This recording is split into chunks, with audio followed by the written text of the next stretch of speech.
information should be for free, but my time shouldn't. I want to start a slight revolution in information availability.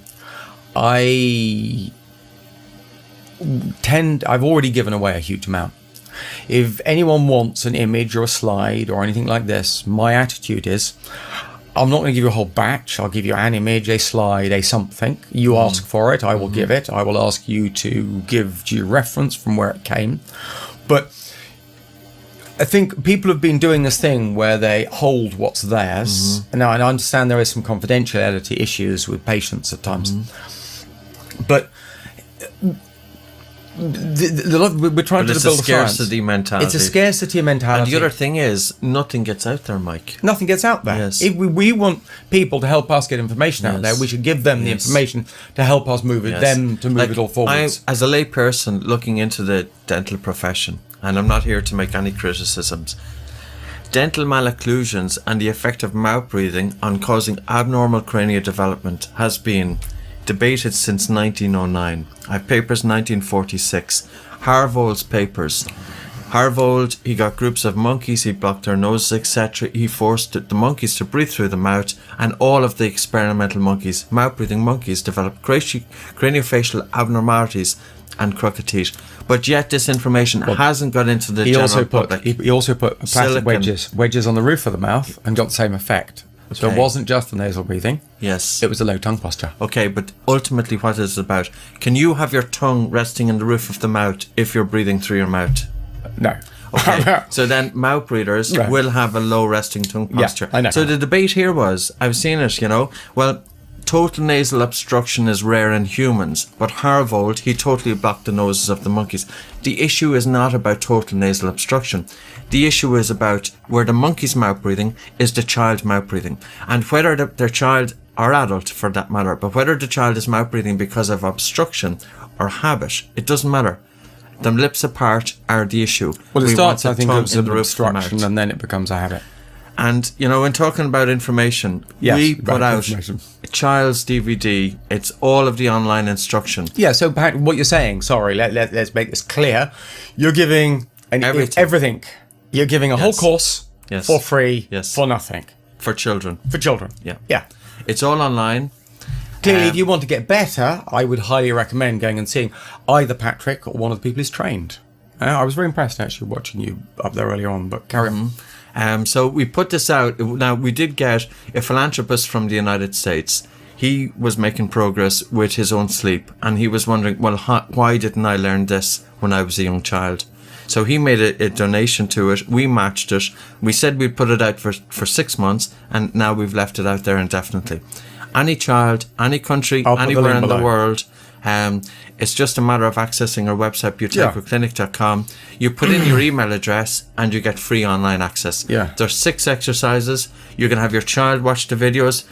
You work with your child as they're watching them. Everything is there, and you will be able to get your child, hopefully, with the content, it's everything that we have, switching from mouth to nose breathing. Yeah. And it's, I sincerely believe, and this is what I'm literally probably putting my reputation, career and everything on the line for, is that if you can take a young child, you can teach them good body posture, good body function, good oral posture and good oral function, good breathing, then I don't think, well, I'll turn it around. I think that they will more or less fulfill their full genetic potential. And these are, most of these things are historical within our society. Most of this information is historical. Good body posture, good breathing. Our ancestors always spoke about it. Previous cultural groups from all over the world had all independently come to similar conclusions. And I think that if we were to just implement a lot of basic old wives' tale style knowledge, we could impact the health of... Yes, I think so. Significantly impact the health.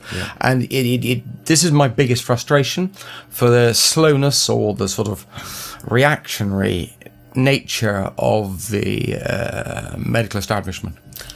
It's like a big, slow turning ship. It takes a long, long time. Yeah. And breathing, Mike, unfortunately, low tongue posture, it's not going to make anybody into a millionaire. No. Who makes money, a dietitian or a liposurgeon? One drives a Ferrari.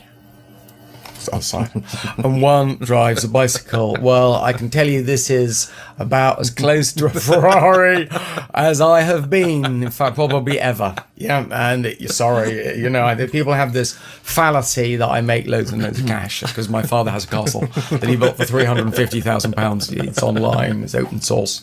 Yeah,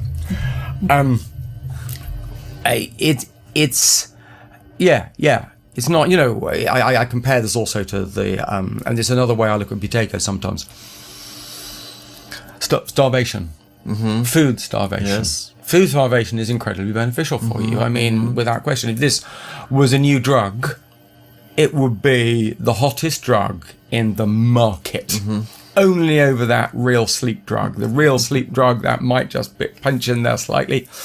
But the effects of starvation are great. I starve every Thursday. I have been for years, and I think it's kept me a damn sight healthier. Basically, I've had quite a fun lifestyle as well, and it's kept me a lot healthier, I think. Yes. But what you're suggesting here is the respiratory starvation.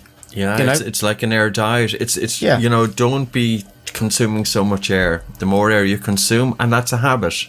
And somebody breathing hard at night, you're breathing hard at night. If you're breathing hard all night, your mouth is open, you wake up tired. It's telling you something.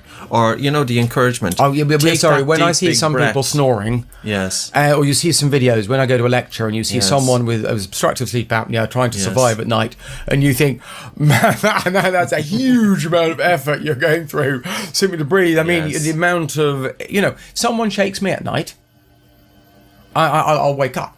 Mm-hmm. But you think these guys are not going to be aroused or stimulated from this effort, or this, they would never have survived throughout evolution. No. If you were in a cave and if you were snoring and snorting and stopping breathing and making thunder noises, an animal or you would have been prey. Whereas now we can do it in the comforts of our own home. Maybe it would have been that, I suppose throughout our evolution anyway, we were doing more physical exercise, we had better breathing, and of course we had better facial development. As a result, of course, sleep apnea was... Well, this is, I go to lectures and they say to me, either it might have increased or we're just getting better at diagnosing it. I think there's a major... Look at obesity. Why is it increasing relative to obesity? Because if, in terms of breathing, Mike...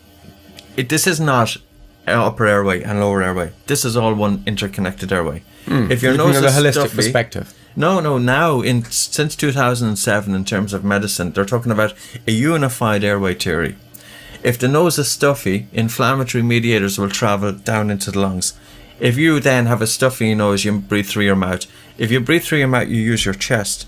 If you're not using your diaphragm, the diaphragm and the throat muscles are linked. So the upper airway dilator muscles, which are designed to keep the airway open during the day, they don't work as effectively during sleep. Everything is interconnected. We need nose breathing, we need diaphragmatic breathing, we need slow breathing, and that will make a significant reduction for sleep apnea. Yeah. From a breathing perspective. Now, of course, you're talking about opening the airway, increase the size of the box. It's huge.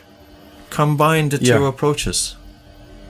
Yes. Yeah. No, we need, as I said, I think, my opinion, if people focused on the mealtime exercise, they did some resistance chewing, and they also did Buteyko breathing, I think, and baby-led weaning, I think we could...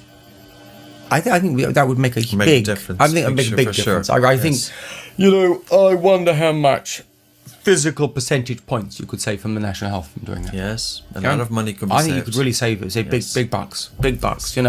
If you say, if you had a big effect on sleep apnea, a big effect, you could save 10%. But even look at 10% it this way, of a health budget. 20% of road traffic accidents are down to driver fatigue. Yeah. Where does sleep apnea play a role there? Yeah. That's a cost. Productivity in companies, stress levels and exhaustion. Well, That's talk to going Stephen be an Sheldon issue. and he's saying ADHD. Yes.